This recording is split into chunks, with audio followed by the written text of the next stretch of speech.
आज मी दाखवणार आहे तुम्हाला वरईच्या पिठाचे भाकरी आणि ठेचा करून दाखवणार आहे। चला तर मग आपण करायला घेऊया। आज मी बनवणार आहे उपवासाची दशमी भाकरी बनवणार आहे। तर याच्यासाठी बघा मी सपाट कप वरीचे पीठ घेतले आणि याच्यात थोडंसं मीठ घालूया आपण, थोडंसं घालायचं। आणि तुम्हाला जर नरम भाकरी पाहिजे असले तर थोडंसं तूप घालायचं त्याच्यामध्ये, अगदी अर्धा चमचा तूप घालायचं याच्यात। आता याला आपण मिक्स करून घेऊया।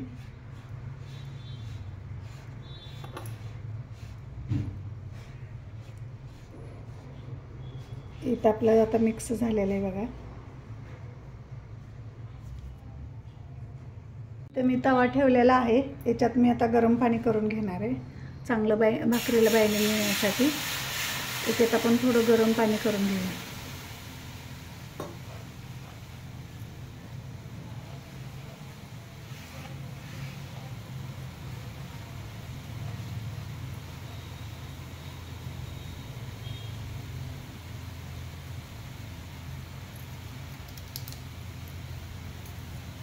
पाण्याला चांगली उकळी आली बघा।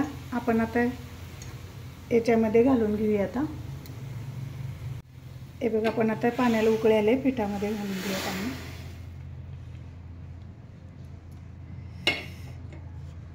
याला आता मिक्स करून घेऊया आपण।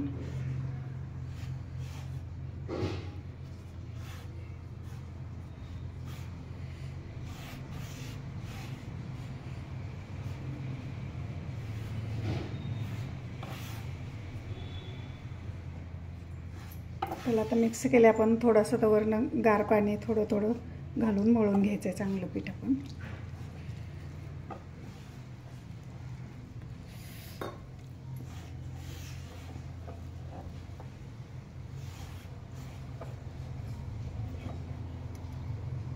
हे बघा, इथं माझं चांगलं पीठ मळून झालेलं आहे बघा।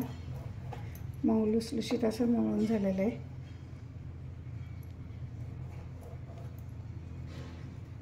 आपण त्याचा एक उंडा करून घेऊया। याच्या खाली चिटकोनी म्हणून थापण्यासाठी पीठ हे करून घेऊया आणि याला थापून घेऊया। आता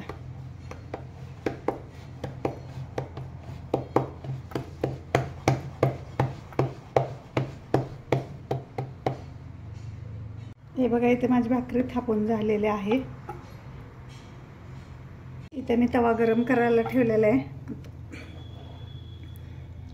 इथे माझी भाकरी थापून झाली बघा। इथे मी आता टाकून घेते।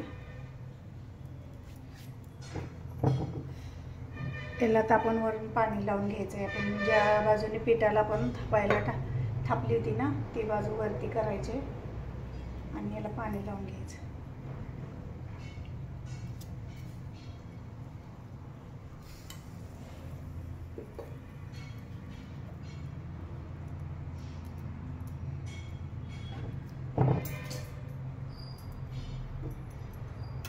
आता याला आपण उलटून घेऊया।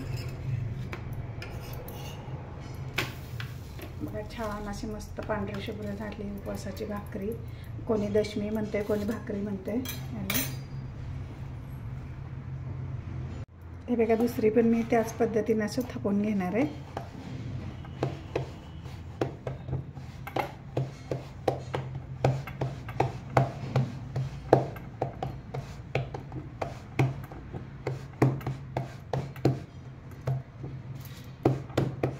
जरा पिठाला हात लावून लावून असं थापून घ्यायचं आहे।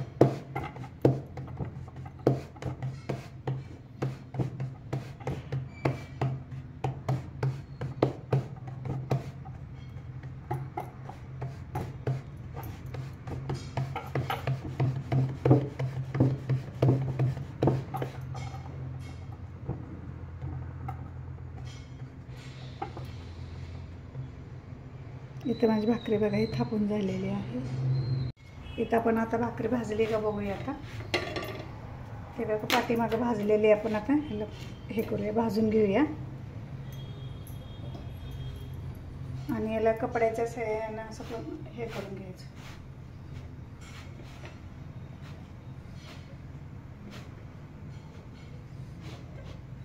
बघा कशी छान अशी फुगलेली भाकरी.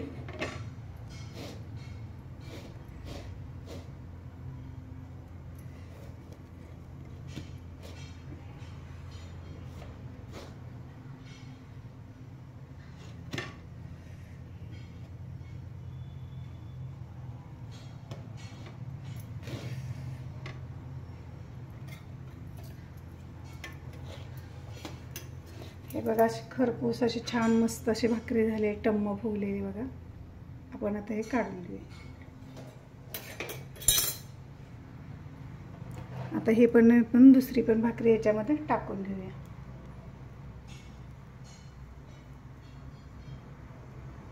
आणि याला वरून पाणी लावून घेऊया.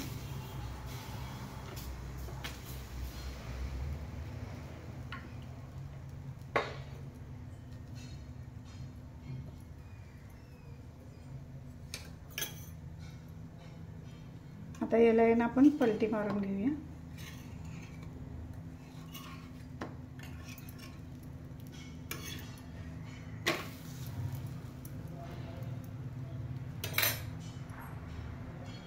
हे बघा दुसरी पण आपण भाकरी उलटली. आता ही पण हे करून घेऊया, भाजून घेऊया दुसरी.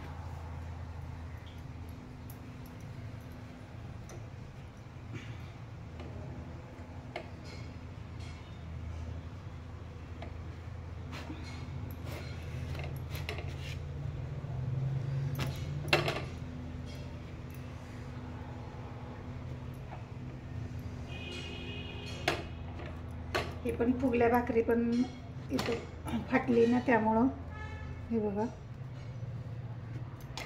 त्यामुळे फुगली नाही.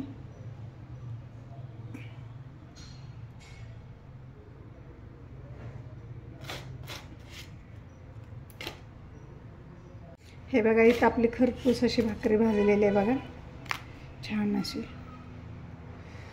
आता आपण भाकरी बरोबर, दशमी बरोबर खायला आपण आता ठेचा करणार आहोत.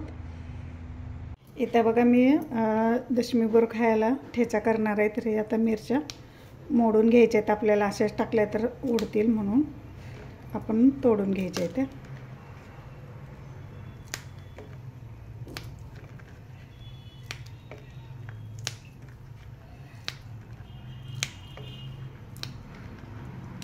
हा ठेचा आपल्याला 2-3 दिवस चांगला राहतो, हा उपवासाचा ठेचा.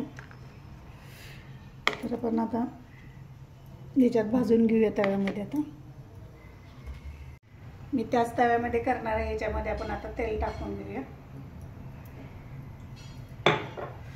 आणि याच्यामध्ये चांगल्या खरपूस अशा मिरच्या भाजून घेऊया.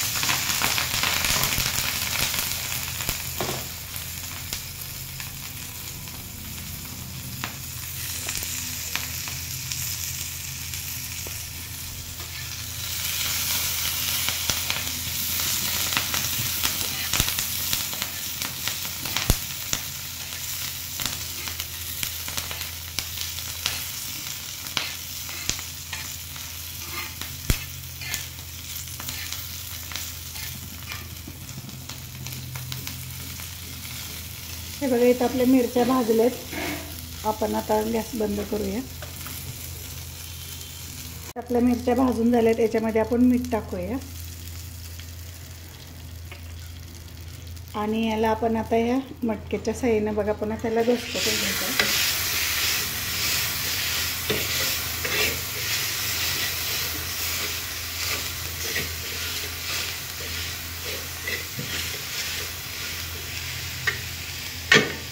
तर हे बघा मटक्याच्या साहाय्याने मी बारीक केलेलं आहे. माझी आई पण असंच ठेचा, आम्ही लहानपणी असताना असाच ठेचा करायची. बघा किती छान असं झालेलं आहे ठेचा. आता आपण ह्याला आहे ना परत थोडंसं गरम करायचं ह्याच्यात कूट टाकून. बघा मी परत गॅसवरती ठेवलेलं आहे. परत थोडं आपण हे करायचं आहे, भाजून घ्यायचं आहे. याच्यात कूट टाकायचं आहे शेंगदाण्याचं. खूप छान असा चविष्ट असा ठेचा लागतो हे उपासाचा. तुम्हाला जसं पाहिजे तसं कूट टाकू शकताय तुम्ही. त्याला आता कुरकुरू होईपर्यंत आपण आता भाजून घ्यायचं आहे बारीक गॅसवरती. हे बघा इथं माझा ठेचा असा हे करून झालं आहे, बघा कुरकुरीत असं झालंय. आपण आता वाटीत काढून घेऊया.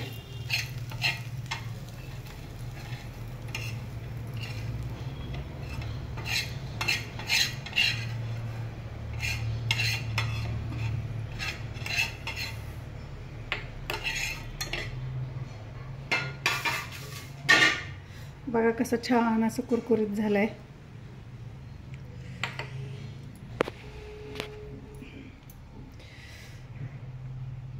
बघ किती छान कुरकुरीत असं झालंय ठेचा. हा उपासाचं ताट तयार करत आहे. बघा छान अशा कुरकुरीत अशा भाकरी मस्त फुगलेल्या आणि मऊ मऊ सुट्टे एकदम. बघा हे बघा छान अशा भाकरी उपवासाच्या झालेल्या आहेत वरीच्या तांदळाच्या पिठाच्या. तर इथं मी शेंगदाण्याची चटणी घेतली करून आणि इथं मी कुरकुरीत असा ठेचा करून घेतला आहे. तर चला तर मग या तर खायला कोणाकोणाचे उपवास आहेत. इथे माझा 9 दिवसाचा उपवास असते. बघा आता मी तुम्हाला ठेचा खाऊन दाखवते. बघा कुरकुरीत असा छान असा झालेला आहे. मस्त छान झालेला आहे ठेचा. तर इथं माझी रेसिपी आवडली तर लाईक करा, शेअर करा, सबस्क्राईब करा. धन्यवाद.